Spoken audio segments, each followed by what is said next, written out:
What's up, everybody? Hope you're enjoying your Labor Day weekend.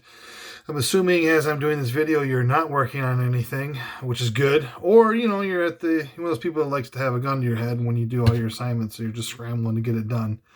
But overall, good first week. Introducing yourself to the concepts I'm looking for, and at least I'm looking to teach you. And introducing yourselves. I tried to comment on as many people as I could. Don't take offense if I didn't get to you this week. I'll definitely be trying to make my rounds next week and kind of communicate with everyone.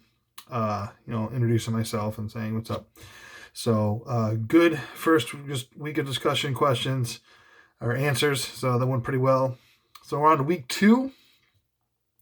I'm assuming you're not going to crack your books open tomorrow, but for Labor Day. But if you do, get after it. So we're going into the colonial age, looking at a couple hundred years worth of pre-American history with the goals of colonization from Spain and France, and eventually we'll look into the British when they come over as well too. And you're going to crack open your textbook, Carnes Chapter 1, Alien Encounters, Europe in the Americas. And of course, Schweikart Chapter 1, The City on the Hill, 1492 to 1707. Now, again, I must reiterate, you don't have that book, probably, the Schweikart Patriots History. Just go to the Lancaster History Reader, which will be under the Start Here button. Just click on that bad boy and pull up. You'll see just Chapter 1, Schweikart. It'll be the next section available for you to read. I'll be adding more as we go. I'm just sort of keeping it easy for you to find stuff. So go to that one, and that'll be a section from Patriots History in the United States.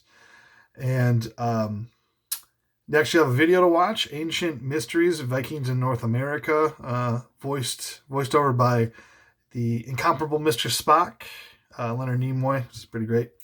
And then we'll go into one of the first tenets I really wanted to talk to you about with history, which will be sort of being a detective. This is your chance to essentially be Batman, the world's greatest detective, or Sherlock Holmes, whatever you're into. So your form question you'll see there will kind of break down what happened at Roanoke, and your chance to kind of figure that out and do a little investigation. So those are things for this week. What I do want you to pull away, I'm going to add these to the videos and so that we're all on the same page, is, one is being a detective. You're going to have to do a little digging, a little work to find the answer. That's what historians are. We're detectives. We look for the truth, and, you're going to have eyewitness testimonies. You're going to have witness, people that weren't there, secondary sources, things like that. We need to pool our sources together to figure out the truth. No one source has the 100% truth, so we have to see if we can dig deep and find out the truth is what we can find.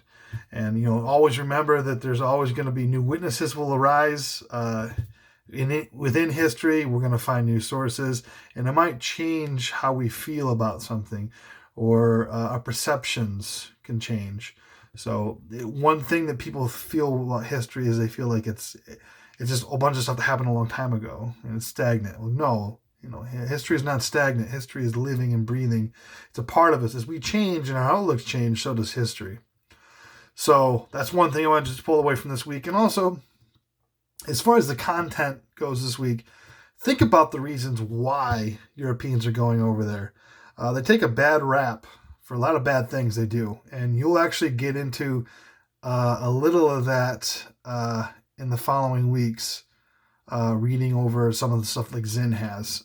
Pretty awful, atrocious things that Europeans did to the natives that were here. But let's look at from their side, as hard as it is to do sometimes, what was their reasoning for what they were doing? The biggest things are the 3 G's, God, glory, and gold. And, what does that entail? What does that mean? So you'll get some of that from the reading this week too. So I promised you more videos. They're coming. Sorry. Just had a little fun this weekend. So just bear with me. All the content will be available soon. So if you have any questions, comments, concerns, let me know. Just hit me up through email. Otherwise, have a wonderful week.